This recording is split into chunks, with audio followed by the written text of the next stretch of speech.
menelusuri dan menganalisis tentang teks akademik. Yang pertama, mengidentifikasi ciri-ciri teks akademik dan teks non-akademik. Di antara teks akademik dan teks non-akademik itu terdapat beberapa perbedaan yang harus kita paparkan dengan jelas, seperti mengidentifikasi ciri-ciri di antara keduanya. Teks akademik sendiri memiliki ciri-ciri di antara lain sederhana, padat, objektif, dan logis.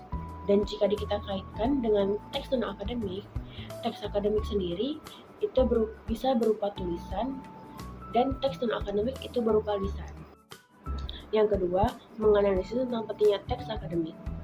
Teks akademik itu tidak bisa terlepas dari aktivitas kita sehari-hari, seperti membaca dan menulis. Teks akademik sendiri itu bisa berupa buku, laporan, artikel, ataupun proposal. Keempatnya memiliki cabang lagi. Dan jika dikonsepkan, keempat itu bisa dikatakan dengan genre makro dan cabangnya dikatakan dengan genre mikro. Sebagai masyarakat akademik, tentu teks akademik itu sangat kita butuhkan, seperti saat kita menyusun penelitian ilmiah, menggunakan proposal, ataupun mempresentasikan hasil penelitian. A. Teks akademik sifatnya sederhana. Dalam kalimat terbagi menjadi kompleks dan simpleks. Perbedaan keduanya dilihat dari peristiwa yang ada di dalamnya. Kalimat simpleks ialah kalimat yang terkandung hanya satu peristiwa, sedangkan kompleks lebih dari itu. Teks akademik merupakan teks yang menggunakan kalimat simpleks. B. Teks akademik padat informasi. Teks akademik merupakan teks yang memiliki kepadatan pada informasi yang dimilikinya. Pertama dilihat dari penggunaan kalimat simpleks dan yang kedua penggunaan nominalisasi. Proses nominalisasi berguna untuk memadatkan informasi dan memerlukan kalimat yang panjang yang akan lebih mudah jika disampaikan hanya dalam satu kata atau satu istilah saja. C.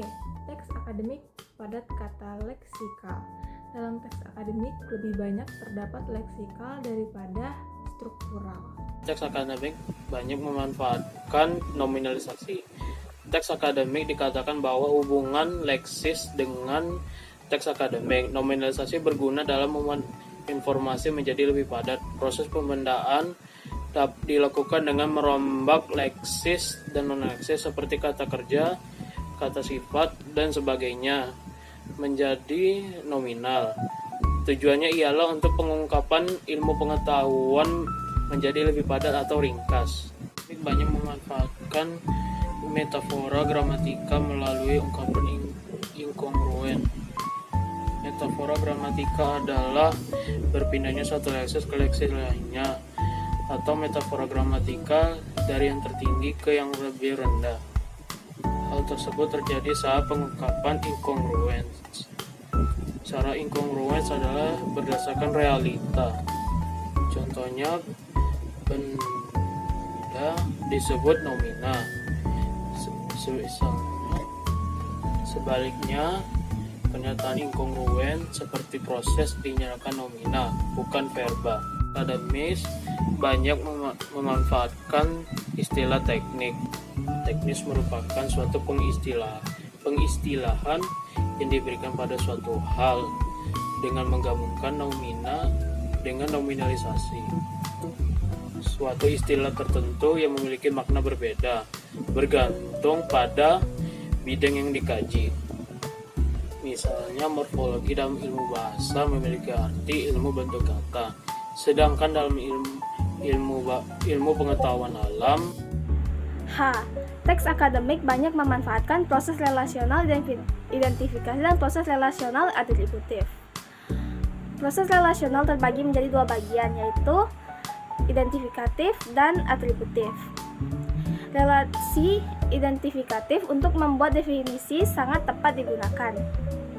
Kemudian, atributif digunakan sebagai sarana untuk menghasilkan penjelasan dengan memperhatikan ciri, sifat, atau keadaan benda yang akan dibahas. I. Teks akademik bersifat monologis dengan banyak mendayagunakan kalimat indikatif dan deklaratif. Sifat monologis memiliki arti teks dapat memberikan informasi dari satu arah. Sifat monologis dapat terpenuhi dengan menggunakan kalimat indikatif deklaratif. J. Teks akademik memanfaatkan bentuk pasif untuk menekan pokok persoalan, bukan pelaku dan akibatnya. Teks akademik menjadi objektif bukan subjektif. Ciri teks akademik ialah menggunakan kalimat pasif. Kalimat pasif bertujuan untuk menghapus pelaku. Teks akademik tidak membahas pelaku tertentu, tetapi membahas persoalan di dalamnya. K. Teks akademik tergolong dalam genre faktual, bukan genre fiksional. Teks akademik merupakan tulisan ilmiah.